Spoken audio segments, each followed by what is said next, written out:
So I'm going to be simplifying square roots to the exact values, also known as radical expressions. I'm going to include multiplication, division, but I'm not going to include variables in this video. Alright, so number one, square root of 8. We want to know what the square root of 8 simplifies to, and I want the exact value. The square root of 8 does not have an exact, there's not a perfect square for square root of 8, so I'm going to break down 8 into two factors. The factors of 8 can be 4 times 2 or 2 factors of 8.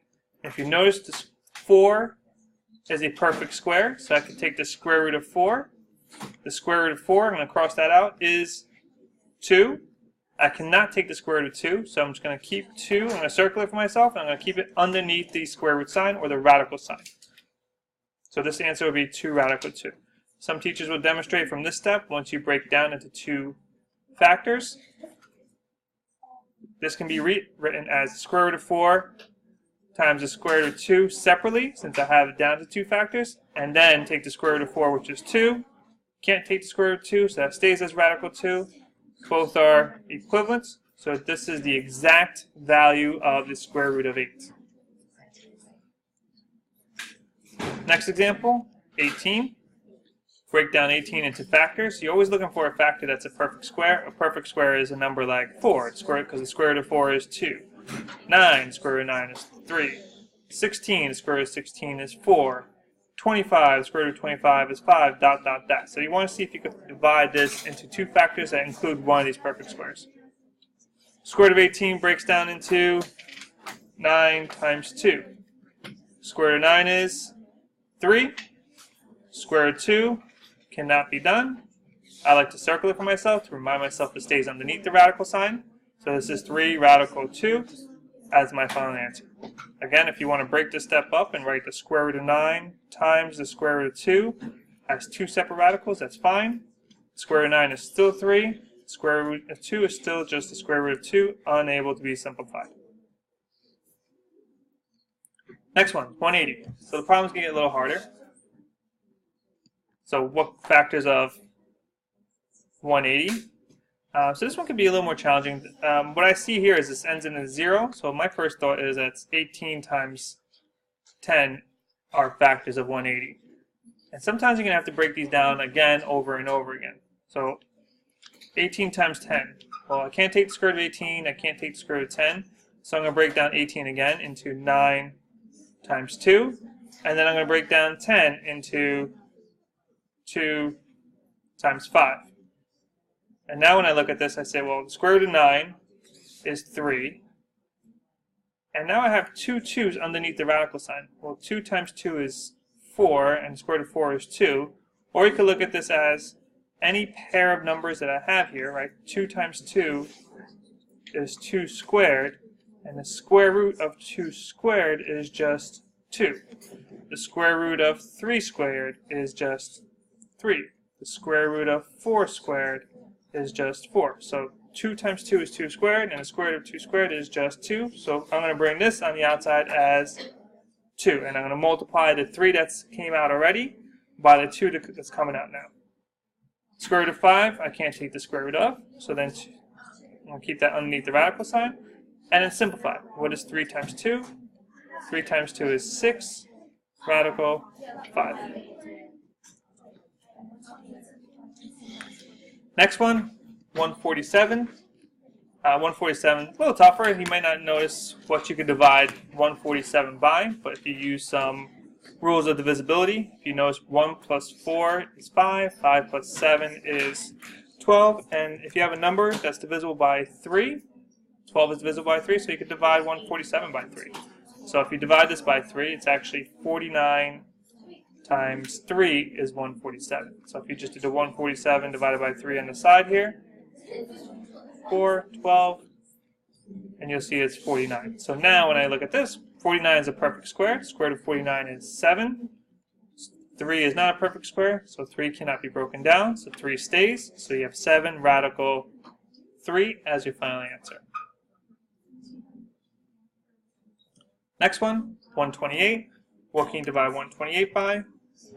The last two digits are divisible by 4, then you can divide by 4. That's one way you could look at it. So I noticed that this is going to go into 4, and 4 goes into here 32 times. But I also noticed, well, 4 is a perfect square. 32 is not a perfect square, but can be broken down again. And what can I break down 32 to? 16 times 2. So now I have 2 perfect squares in here. Square root of 4, 2 comes out of the radical. Square root of 16 comes out as a 4. 2 stays on the inside, so I have 2 times 4 times radical 2, or 2 times 4 is 8 times the square root of 2. Alright, next problem. I'm now going to move on to the multiplication here. Since this is multiplication, I have square root of 3 times negative 2 times radical 3. So radical 3 times negative 2 times radical 3 can be rewritten in any order since it's multiplication. So if I wanted to rewrite this as negative 2 times the square root of 3 times the square root of 3, that's fine. And you don't have to do this, but just to give you guys a visual of something different, right? So now if I have negative 2 times, well, the square root of 3 times the square root of 3 is the same thing as me writing the square root of 3 squared, or the square root of 3 times the square root of 3 is actually the square root of 9. And any way you look at this, the square root of 3 squared, the square and the square root will cancel each other and you get 3. Or square root of 3 times the square root of 3, which is the square root of 9, is also equal to 3. So these two combine to give me just 3. And then negative 2 times 3 is negative 6. Negative 4 times the square root of 3 times negative 4 times the square root of 5. I'm going to rewrite this as negative 4 times negative 4 times square root of 3 times square root of 5. Right? Again, it's all multiplication, so it doesn't matter what order. Negative 4 times negative 4 is positive 16. That takes care of those. And then I have the square root of 3 times the square root of 5. I can't take the square root of 3. I can't take the square root of 5. So this part can be written under one radical as 3 times 5. And can I take the square root of either one of these numbers? So together they make the square root of 15. So my answer is 16 radical 15 as my final answer. So if you're left with two factors that you can't take the square root of, just combine the factors 3 times 5 and you're going to get 15. And you'll have some numbers that are like that as well. For example, just on a side note, let's say we have the square root of 42. Well, we could break down 42 into 6 times 7. Okay, those are two factors of 42. And then I could break down 6 again into 2 times 3 times 7. Well, I don't have any doubles. I don't have a pair of 2s or a pair of 3s or a pair of 7s. And if I look at each one of these numbers individually, 2, 3, and 7, I can't take the square root of any one of those numbers. So the square root of 42 is already in its simplest form, just like the square root of 15. 4 times 10 times 15. Okay. I can rewrite this as one radical as 10 times 15. And then break down 10 into 2 times 5. Break down 15 into 5 times 3. And this is what I really was going for. I want a pair of numbers. And a pair of 5s will come out as a single 5. So I have a 4 on the outside already. So 4 times a pair of 5s comes out as a 5. I have a 2 individual left here. I can't take the square root of that. I have a 3. I can't take the square root of that, and I can't combine them. Right? That's not a pair of 2s or a pair of 3s. So then 2 times 3 is 6. I'm going to put that back together. And the two numbers on the outside that I have to multiply are 4 times 5. So 20 radical 6. 3 times 15 times, 3 radical 15 times negative 5 radical 8. I'm not going to take the step and write these separately. I'm just going to say, okay, well, 3 times negative 5, do those at first, and that's negative 15. And then I have the square root of 15 times 8, which I can't take the square root of either one of them perfectly anyway. And then I'm going to start breaking down. So I have negative 15, square root of 15 breaks down into 3 times 5. 8 breaks down into 4 times 2. Alright, so from all these numbers, I don't have any pairs. 3s, I can't take the square root of. 5, I can't take the square root of. 4, I can take the square root of. So 4 is going to come out. So I'm going to cross out the 4. So I have negative 15 out there already. The square root of 4 is 2, so that comes out on the outside. 2 I can't take the square root of, and I can't combine 3, 5, or 2 to make a pair. So I'm going to put back those numbers. 3 times 5 is 15. 15 times 2 is 30. Negative 15 times 2 is negative 30. Radical 30. Next one. Negative 5 times the square root of 20 times 2 times the square root of 5. Alright, so I'm going to do negative 5 times 2 first. I get negative 10 times the square root of, I'm going to shortcut this again. 20 breaks down into 4 times 5, and 5 doesn't break down at all, so it's just times 5, all underneath one square root sign. Now this is nice. So now I have negative 10 on the outside. The square root of 4 is 2, and a pair of 5s also comes out as 5. So nothing's left underneath the radical sign, so perfect. So 10 times 2 is 20. 20 times 5 is 100. Don't forget your negative sign, so negative 100. 16 over 4. All right, so you could go about this different ways. Any numbers that's outside the radicals can be simplified. So 4 and 4 simplifies to 1 and 1, leaving me with just the square root of 16. And the square root of 16 is just 4, and you're done. All right, simple enough. Next, let's make these a little more challenging. I have 2 radical 15 over 20. The 2 and the 20 are both not underneath radical signs, so these can be simplified. 2 goes into 2 once.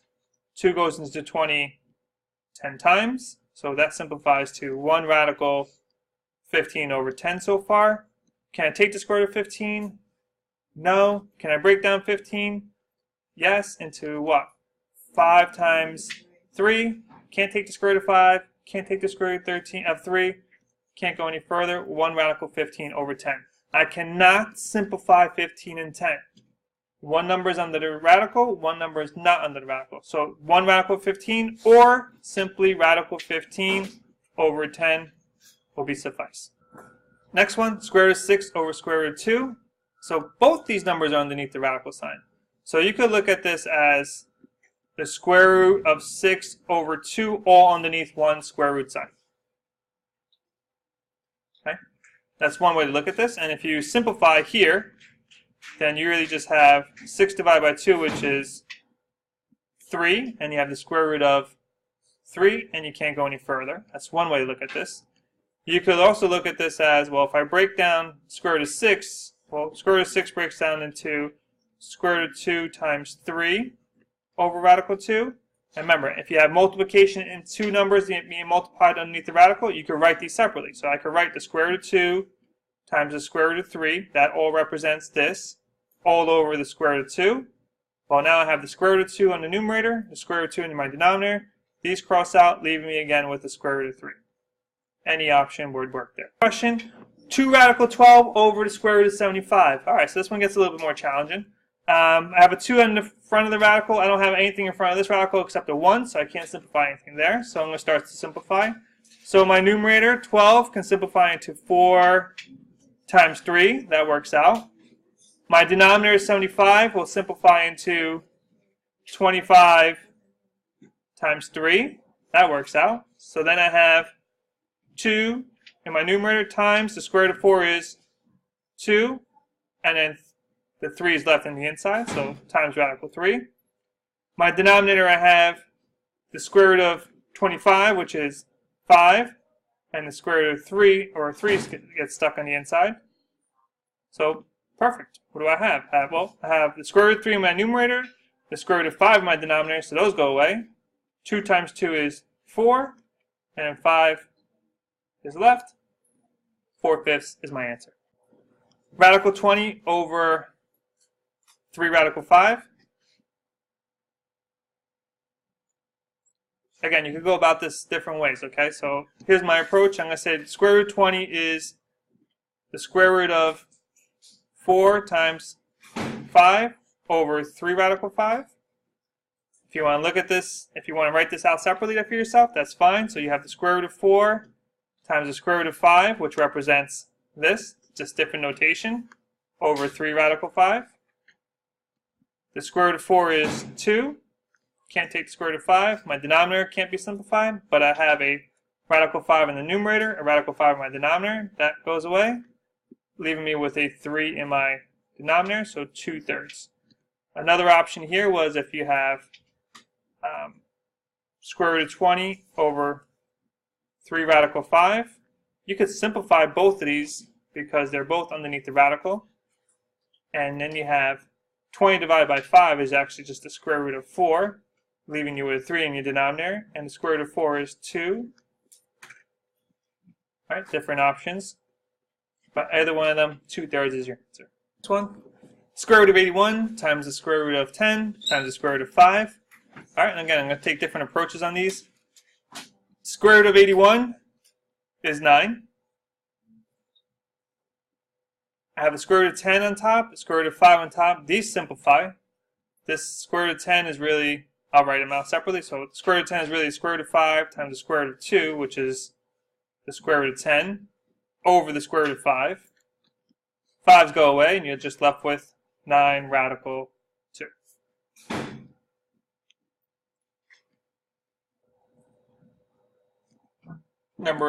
Next one we're going to have here, let's write this one in. We have 5 times the square root of 10 over 32.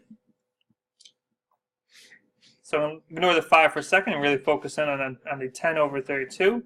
I can simplify 10 over 32. I can't take the square root of 10, I can't take the square root of 32, but 32 is a nice number because if I divide both 10 and 32 by 2, I get 5 over 16, which can be rewritten as 5 radical 5 over the square root of 16 if you wanted to separate them.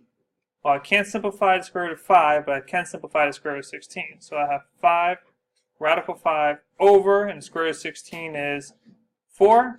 Make sure you can't simplify your coefficients, 5 or 4, and you cannot. So 5 radical 5 over 4 would be your final answer.